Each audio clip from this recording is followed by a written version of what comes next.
Fala, gente boa. Bom, a primeira foto que eu mostrarei a vocês, né, não chega a ser, eu acredito que todos vocês até tenham visto, né?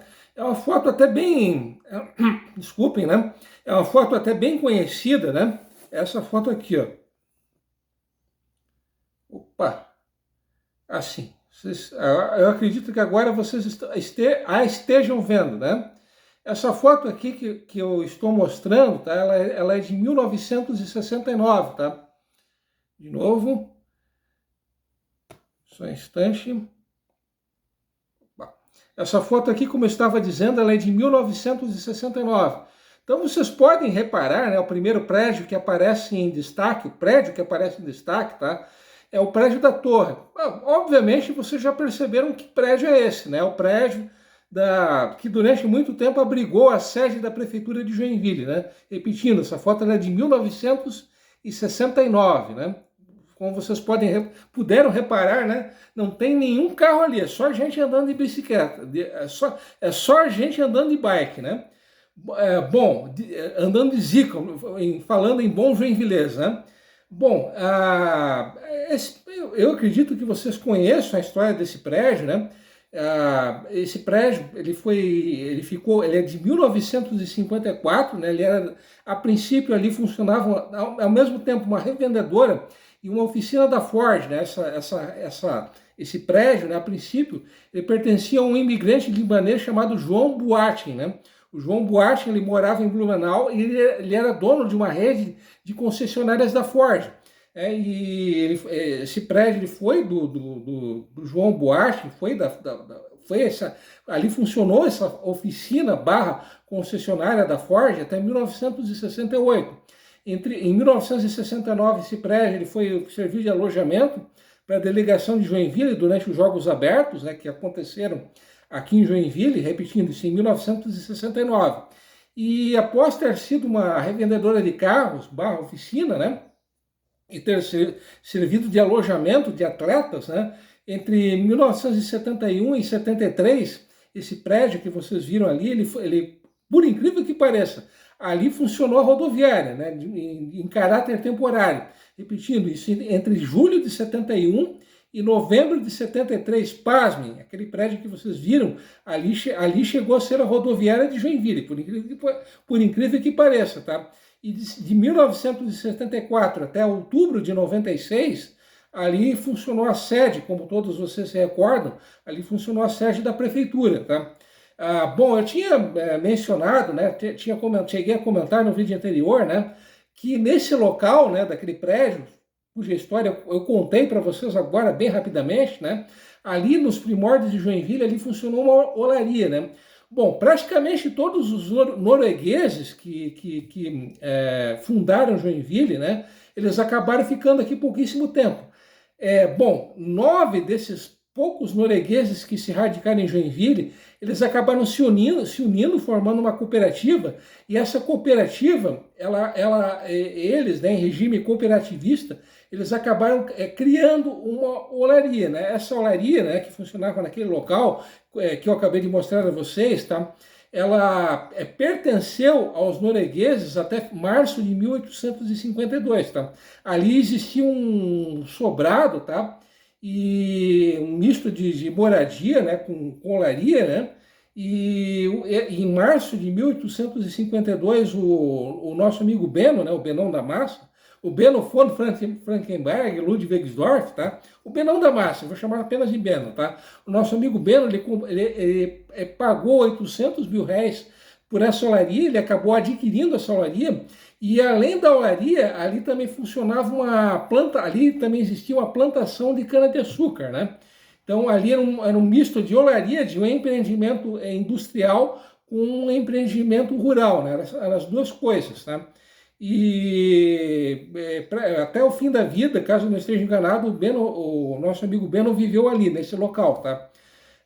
Por incrível que pareça, além de ter sido uma olaria, ali também já houve plantação de cana, por incrível que pareça, tá? Bom, eu tinha, aliás, uma outra gravura que eu já estava me esquecendo de mostrar a vocês, né? Não é a gravura dessa olaria que eu estou mencionando, né? Ali onde funcionou a sede da prefeitura, mas eu acho que vale a pena mostrá-la a vocês, né? Isso aqui que eu estou mostrando a vocês agora, tá? Ela era uma olarita que também pertencia a um imigrante norueguês, tá? Essa olaria, ela pertencia ao Rolf Ling, né? Imigrante norueguês que faleceu em outubro de 1851, 7 meses após a fundação de Joinville. Nesse local, tá? Esse local, ele hoje, né? Fica na esquina da Rua do Príncipe com a Rua Ministro Calorjas, tá? Ali nesse local, esse local que vocês estão vendo ali, durante muitos anos funcionou a comercial Pescaça, tá? Antes, 15 anos antes da fundação de Joinville, em 1836, ali existia um sítio, né? Um sítio de uma família brasileira. Essa família brasileira supostamente teria sido massacrada, morta por índios, era um suposto ataque indígena, né? Então, esse local que eu estou mostrando a vocês, ele tem mais história até, né? Ele é anterior até à fundação oficial de Joinville, né? Bom, continuando, né, prosseguindo, eu tinha lido um trecho, né, de uma carta que o nosso amigo Beno escreveu em setembro de 1851. Um outro trecho adiante, né, dessa carta é o seguinte, tá? Bom, o que o nosso amigo Beno escreveu, né? Outra planta muito útil é o rícino, de cultivo fácil, que em 6 meses fornece material suficiente para iluminação. Então, essa era uma das culturas, né, um dos cultivos agrícolas que eram mais comuns lá nos primórdios de Joinville, né, o rícino, né? Rícino que fornecia, a partir do rícino, né? Os mais antigos devem ter tomado muito óleo de rícino, né? É algo não muito agradável, digamos assim, tá? Então, continuando, né? A água em toda a colônia é muito saborosa. Há grande quantidade de riachos límpidos, mas não encontrei nenhum riacho que se prestasse, segundo a minha opinião, para a instalação de um moinho. Então, um trecho mais adiante, né, o nosso amigo Beno, ele escreve o seguinte: como se pode depreender desta carta, já denominei de Chile de Sorte o núcleo atual, chamado pelos colonos simplesmente de cidade. Assim como cada picada recebeu um nome, dos quais espero poder dar notícias, tão logo consigo remeter à planta. Segundo a minha opinião, Schroeder Sorte nunca poderia ser o núcleo principal. O Cachoeira tem muitos baixios para que se possa, sem investimentos de grande vulto, transformar-se em um rio navegável e aproveitável.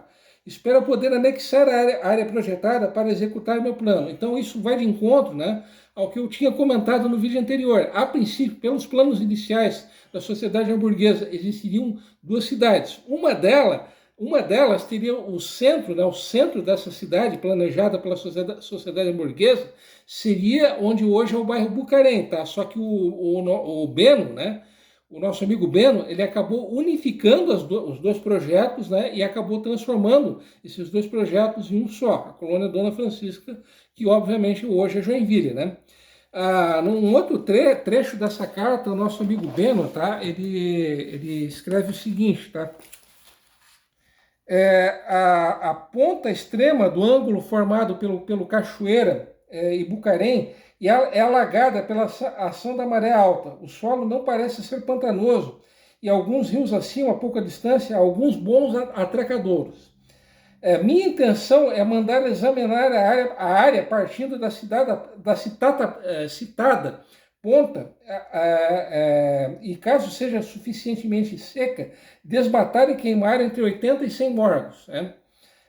O terreno assim limpo será semeado com milho e somente após a primeira colheita é que serão assentados colonos nesse local ali, né? Espero assim ser ressarcido das despesas desse desmatamento e poder oferecer aos primeiros moradores, desde o início, um local seco para construir suas casas. Né? Se alguns artesãos puderem ser convencidos a vir para a colônia, certamente farão bons negócios. Por exemplo, carpinteiros, ferreiros, padeiros, marceneiros, etc. Tá? Uma outra informação que eu estava me esquecendo, tá, a respeito do nosso amigo Beno, tá, é que ele faleceu em 16 de maio, ele acabou morrendo, né, falecendo em 16 de maio de 1882. Ele tinha 65 anos na ocasião, tá, e além da viúva, tá, ele acabou deixando 6 filhos. As idades desses filhos, né, dos filhos do Beno, elas variavam entre 18 e 29 anos, então eram pessoas bem jovens, né? E o jornal Kolonizeitung, né, de 23 de maio de 1882, ele apenas se refere, né, descreve que o Beno ele sofria de uma doença, isso já há muito tempo, já há vários anos, né? Só que ele não especifica que doença era essa, que acabou matando, né, levando a óbito o Beno, tá? Uma outra informação, outra coisa que eu estava me esquecendo, tá? Até não chega a ser nenhuma novidade, é que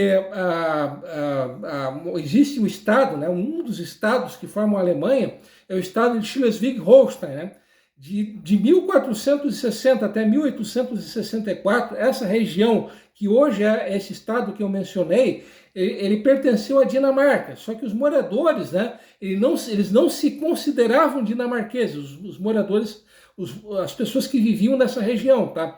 Então, entre 1848 e 1851, né, na mesma época da fundação de Joinville, entre 1848 e 1850, houve a Guerra dos Dois Ducados. Então, essas regiões, essa região tentou se separar da Dinamarca, só que eles não conseguiram, né? No caso, o Beno, né? O Beno, por incrível que pareça, apesar do nome de Fritz de Pomerode, tá? Ele não era natural de um daqueles países que se uniriam mais tarde para formar a Alemanha. O Beno, ele nasceu numa cidadezinha chamada Blackskovo. Essa cidade Blackskovo, hoje ela pertence, pasmem, à Polônia. Então o nosso amigo Beno, ele era polaco, tá? Ele não era alemão, ele era polaco, tá? Na verdade, ele nasceu no local que hoje é da Polônia, mas na época do nascimento dele, pertencia à Prússia. Então ele, oficialmente, o Beno, ele era prussiano, tá? Ele era do então Reino da Prússia, região que hoje pertence à Polônia. Mas voltando, tá? Ele era capitão do exército de Schleswig-Holstein, tá? Esse exército, como eu disse, como eu acabei de dizer a vocês, ele acabou levando pau dos dinamarqueses, tá? Então, como ele levou pau dos dinamarqueses, ele acabou perdendo a guerra, então o nosso amigo Beno, ele acabou indo para a Rua da Amargura, tá? Ele era, como eu disse ainda há pouco, ele tinha patente de capitão do exército, tá?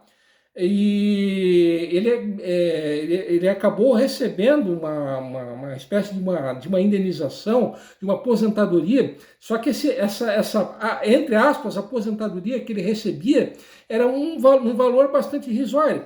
Só que ele era considerado um herói de guerra, né? Como ele era uma pessoa bastante benquista, bastante bem-vinda, um herói de guerra, como eu acabei de dizer, ele era muito bem relacionado, né? E pelo fato dele ser muito bem relacionado, ele acabou sendo contratado, né? Ele acabou sendo enviado à colônia Dona Francisca. E, como eu disse no vídeo anterior, de outubro de 1852 até março de 1855, ele acabou exercendo o cargo de diretor da colônia Dona Francisca, né? Então, o fato, né, repetindo, o fato dele ser um herói de guerra, de ser uma figura benquista, acabou determinando, né, para que ele acabou sendo determinante para que ele viesse a ser diretor da colônia Dona Francisca, né?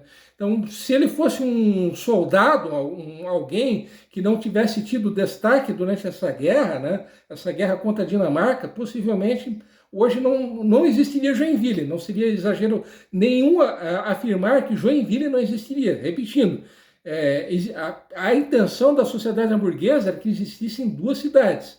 Por causa do Beno,